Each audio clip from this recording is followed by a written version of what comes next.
వివరించింది. అప్పుడు రాజుగారికి ముగ్గురిపై అనుమానం వచ్చింది. రాజుగారికి ఎందుకంటే వాళ్ళు ముగ్గురు రాజుగారు రాణిగారికి ఆ విలువైన హారాన్ని ఇవ్వగా చూశారు కాబట్టి తన భటుడికి చెప్పి ఆ హారాన్ని ఆ ముగ్గురిని పిలిపించారు.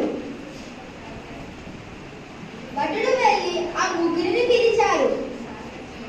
అప్పుడు రాజుగారు వాళ్ళని అడిగారు ఎవరు ఆ హారం దొంగలించారు అని. కానీ వాళ్ళు ఎంతో అమాయకంతో మేము దొంగలించలేదు రాజుగారు అని అన్నారు.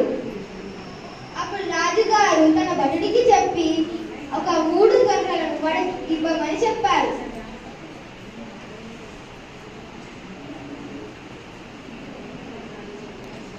అప్పుడు భటుడు వెళ్ళి ఆ 3 కర్రలను వాళ్ళకి ఇచ్చారు.